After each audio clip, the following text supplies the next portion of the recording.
मिला है। Prime minister की मर्जी नहीं, इलेक्शन कमीशन की मर्जी नहीं और किसी सत्ताधारी की मर्जी नहीं, हमारी अपनी हर एक नागरिक की मर्जी उसमें रिफ्लेक्ट होनी चाहिए। लेकिन साथियों, हमारा वो वोट जो है हमें पता ही नहीं चलता कि कहाँ जा रहा है। वो जो पर्ची निकलती नहीं है बाहर और हमारे हाथ में नहीं आती है, हमें एक परछाई दिखाई दे दी जाती है। और इतने सारे यहाँ पे आंकड़े आए हैं जो दिखाते हैं कि ईवीएम में धांधली चल रही है। चाहे वो 40 लाख में से 20 लाख ईवीएम मशीनें है ही नहीं, उनका कोई रिकॉर्ड ही नहीं है। 40 लाख खरीदी गई, 20 लाख की रसीद दिखा रहे हैं, 20 लाख ईवीएम कहाँ पे है? क्या अदला बदली के लिए रखा जा रहा है? क्यों ईवीएम मशीनें हमें हर जगह मिलती हैं? टेम्पो में जा रही हैं, ट्रक में जा रही हैं, कब्रिस्तान में पड़ी हैं, होटलों में पड़ी हैं, कितने लोग पकड़े गए? आज तक कोई कार्रवाई किसी के खिलाफ नहीं की गई। कई जगह आप देखते हैं, अभी देखिए मध्य प्रदेश का ही हाल देखिए। ये लोग इतने ज्यादा डेस्परेट हैं कि 3 ऐसे प्रदेश में जहाँ पे पक्की बात थी कि ये हार रहे हैं, वहां पे उलट के इन्होंने कैसे अपनी जीत दिखाई। मध्य प्रदेश का एग्जाम्पल अगर आप लें तो 15 के दौरान मतदान के दौरान और 3 दिसंबर को जब एक वकील साहब ने जाके चीफ जस्टिस का दरवाजा खटखटा के कहा कि ये 15,000 कंप्लेंट तो ऑनलाइन दिख रही हैं, कोई कार्रवाई नहीं इलेक्शन कमीशन ने की, कोई जांच नहीं की। तो इलेक्शन कमीशन की मर्जी नहीं, सत्ता की मर्जी नहीं, मेरी मर्जी होनी चाहिए। मेरे वोट में जो मुझे विश्वास नहीं हो रहा है, एक नागरिक के तौर पे मैं डिमांड करती हूँ कि ये ईवीएम मशीन तुरंत हटा के एक पारदर्शक तरीके से, जैसे बैलेट पेपर पे होता है, वहां पे चाहे बूथ कैप्चरिंग हो, कम से कम दिखाई तो देता है, तब हम मांग सकते हैं कि आप रीपोल कराओ। लेकिन ईवीएम में तो पता ही नहीं चलता है मशीन के अंदर क्या सॉफ्टवेयर डाल दिया।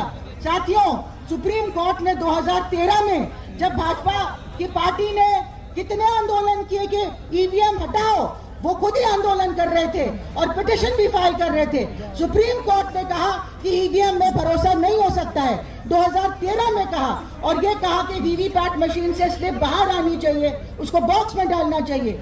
आज तक वो स्लिप बाहर नहीं आई, आज तक वो स्लिप बॉक्स में नहीं डाली गई और हमें शक होता है अगर बाहर भी आई और गलत जगह जा रही है तो कौन हमारी सुनवाई करेगा? कि कौन हमको लिख के देगा कि आपकी इस पे कार्रवाई होगी? ये धांधलीबाजी चलती रहेगी। इसलिए मैं मानती हूँ कि वीवीपैट वगैरह भी हमें बिल्कुल भरोसा नहीं है। अगर पर्ची भी निकले तो ईवीएम को हटाना चाहिए, बैलेट पेपर में जाना चाहिए। और पूरी दुनिया में कोई भी विकसित देश नहीं है जहाँ पे ईवीएम से इलेक्शन हो रहा है। जो देश ईवीएम बनाते भी थे जैसे जापान, वो ईवीएम को इस्तेमाल नहीं कर रहे हैं क्योंकि उस पर भरोसा नहीं है। बैलेट पेपर से ही इलेक्शन वहां पे होता है। जर्मनी में साथियों 3 साल लोगों ने सड़कों पे आंदोलन किया, तब जाके सुप्रीम कोर्ट ने वहां की सुप्रीम कोर्ट ने कहा कि ये अनकॉन्स्टिट्यूशनल, असंवैधानिक होगा ईवीएम का इस्तेमाल करना।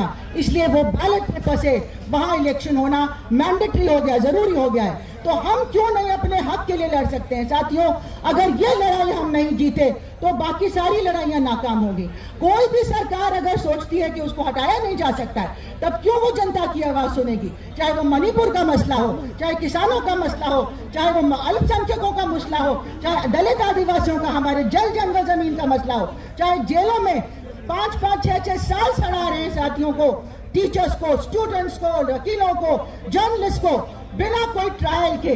यहाँ पे कोई एक कानून नहीं है। जो सत्ताधारी हैं, उनके करीब के लोग हैं या अंबानी अडानी जैसे पूंजीवादी हैं, उनके लिए एक कानून है, और बाकी जनता, जो गरीब जनता, हम सब जो अपनी आवाज उठाना चाहते हैं अपनी डेमोक्रेसी को बचाने के लिए, हम सब के लिए वो कानून नहीं है। हमारे लिए सिर्फ जेल है, हमारे लिए सिर्फ ईडी है, हमारे लिए सिर्फ सीबीआई है, हमारे लिए बेल भी नहीं है। तो साथियों, अगर हमें अपने देश को बचाना है और दोबारा से गुलाम देश नहीं बनना है, अगर ये ईवीएम चलता रहा तो विदेशी ताकतें भी इसमें हैकिंग करके, चाहे वो पेगासस हो, चाहे कोई और तरीका हो, हैकिंग करके हमारी जनता को, हमारी सरकार को कंट्रोल कर सकते हैं और हम दोबारा गुलाम बन जाएंगे। इसलिए हमारी आजादी की ये दूसरी लड़ाई है और एक एक नागरिक को इसमें शामिल होना है।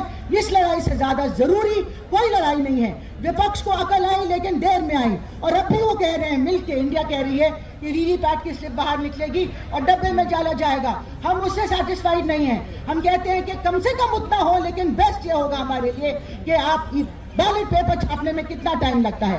बैलेट पेपर से ही इलेक्शन होना चाहिए, तभी हमें विश्वास होगा कि हमारा वोट जहां हम चाहते थे वहीं गया है, हमारा वोट चोरी नहीं किया गया है। इसी के साथ मैं अपनी बात खत्म करती हूं। अब सबको दोबारा से बधाई और इनकलाब जिंदाबाद। इनकलाब जिंदाबाद, इनकलाब जिंदाबाद।